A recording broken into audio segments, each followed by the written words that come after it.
You're getting ready for a date. You shower, style your hair, pick out your best outfit, and then reach for your cologne. But instead of smelling like fresh citrus or woody musk, you spray on the unmistakable aroma of a fast food burger. Sound insane? Well, Burger King didn't think so. Back in 2008, they launched an actual fragrance called Flame that was supposed to make you smell like their signature Whopper. And this wasn't some internet joke or April Fool's prank. They manufactured it, bottled it, and sold it in stores across America. But the real question isn't just why they did it. It's why they kept doing stuff like this over and over again. From burger candles to Whopper toothpaste, Burger King has a history of bizarre experiments that make you wonder if their marketing team is secretly a group of comedians. Before we get into this wild ride, smash that subscribe button and drop a comment with your favorite strange product launch. We love reading your stories. It started in Japan. That's where most bizarre product ideas seem to get their test run, and Burger King was no exception. In 2008, the marketing team at Burger King had what they probably thought was a brilliant idea. They'd been watching how novelty products were gaining traction in Asian markets, and they noticed something interesting. People loved buying ridiculous things just because they were ridiculous. So someone in that boardroom said the words that would launch 1,000 memes. What if we made a cologne that smells like our burgers? And instead of getting laughed out of the room, they got a budget. The product was called Flame by BK, and the marketing copy was something out of a fever dream. They described it as the scent of seduction with a hint of flame-broiled meat. Let that sink in for a moment. They were seriously suggesting that the key to romance was smelling like you just finished a shift at a fast food restaurant.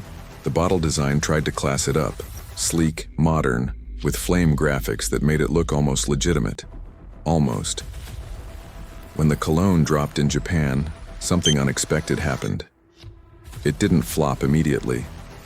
People were curious enough to actually buy it, mostly out of sheer disbelief that such a thing existed.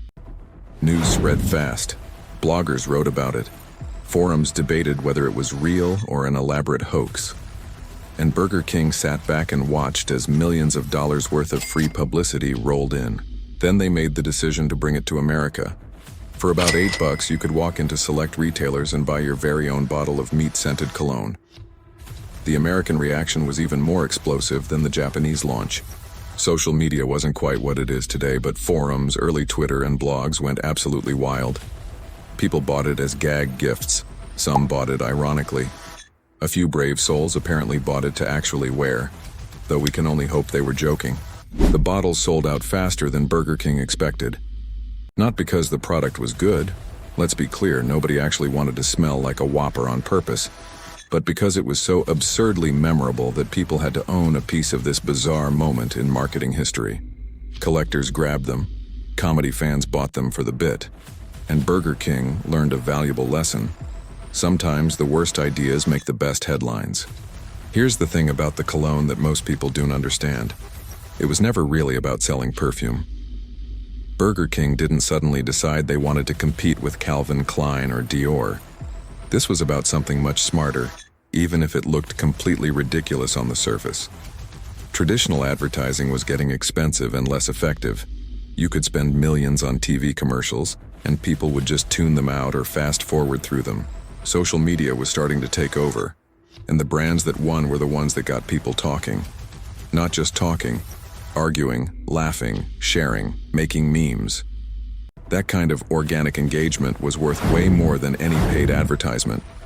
Burger King realized they could spend a relatively small amount of money creating something outrageous, and the media would do the rest of the work for them. Every article written about the cologne was free press. Every late-night talk show joke was free advertising. Every person who bought it as a gag gift and posted about it online was essentially a brand ambassador, even if they were making fun of it. The strategy had a name in marketing circles: stunt marketing, or publicity stunts. The idea is to create something so unexpected that it breaks through the noise of everyday advertising. And Burger King wasn't just doing this randomly, they were studying what worked. The Cologne campaign in Japan taught them that Western markets were even more receptive to this kind of absurdity. Americans loved irony. They loved being in on the joke. They loved having something weird to talk about at parties.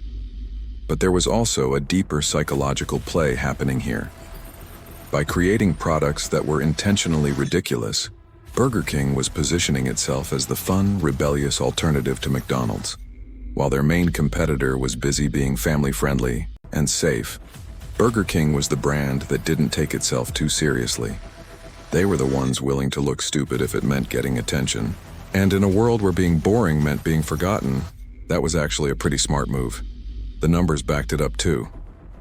During the months when the Cologne was in the news, Burger King saw measurable increases in brand awareness and foot traffic.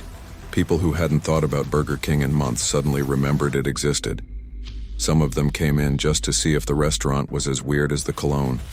And once you're inside a Burger King, there's a pretty good chance you're going to buy a burger. So was the Cologne a failure? Not even close. It was a calculated risk that paid off in ways traditional marketing never could. And once Burger King saw how well it worked, they started getting even more creative with their weird product launches. Once the Cologne proved that outrageous products could generate massive buzz, Burger King opened the floodgates. And what came next made the Cologne look almost normal by comparison. In 2015, they released burger-scented candles for the holidays. The pitch was simple. Why settle for pine or cinnamon when you could fill your home with the aroma of flame-grilled beef? These weren't cheap novelty items either. They were packaged like premium candles, complete with fancy descriptions about notes of flame-broiled beef and hints of onion and pickles. Food bloggers had a field day with it. Some people actually bought them and lit them in their homes, documenting the experience online. Most agreed that while the idea was hilarious, the reality of your living room smelling like a fast food restaurant was less appealing than expected. But again, that wasn't the point. The point was the conversation. Then came the toothpaste. In 2019, Burger King's Japanese division launched Whopper-flavored toothpaste. Yes, toothpaste that made your mouth taste like their signature burger. Most toothpaste brands spend fortunes trying to make your breath smell fresh and clean. Burger King went the complete opposite direction. They wanted your mouth to taste like onions, pickles, and beef first thing in the morning. The product was limited edition and only available in Japan, but the internet made sure everyone worldwide knew about it. Dental hygienists everywhere probably shuddered. But perhaps the most eyebrow-raising stunt came in 2019, when Burger King Germany decided to give away pregnancy tests with meal purchases for Mother's Day. The idea, they claimed, was to celebrate mothers and those about to become mothers. The execution was questionable. Critics immediately pointed out how strange it was to link fast food with pregnancy announcements. Parenting blogs had mixed reactions. Some thought it was a sweet gesture. Others found it tone-deaf and exploitative. Either way, everyone was talking about it, which was exactly what Burger King wanted. The hits kept coming. They released Whopper-scented shower gel in Brazil, letting people literally wash themselves with burger-scented soap.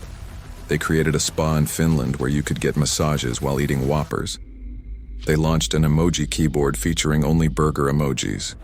They even temporarily renamed themselves Fries King in New Zealand, just to promote their French fries.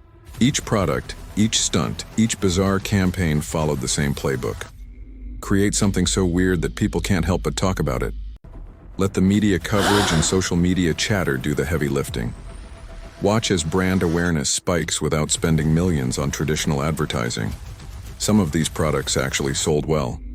Others barely existed beyond the initial press release, but every single one of them kept Burger King in the cultural conversation. And that's the real genius of it all. In an age where consumers are bombarded with thousands of advertisements every day, being memorable is more valuable than being liked. Burger King figured out that you don't need everyone to love you. You just need them to remember you exist when they're deciding where to eat lunch. Here's what makes Burger King's story so fascinating. They took what should have been embarrassing failures and turned them into marketing victories. That Cologne could have been a disaster that tanked their brand image. Instead, it became a cultural moment that people still remember and talk about nearly 2 decades later. Those candles, that toothpaste, even that pregnancy test. Each one could have been the thing that made consumers lose respect for the brand. But instead, they reinforced Burger King's identity as the company willing to take risks. The traditional rules of marketing say you should stay on brand, maintain dignity, and never do anything that might make you look foolish. Burger King looked at those rules and decided to light them on fire, kind of like their burgers.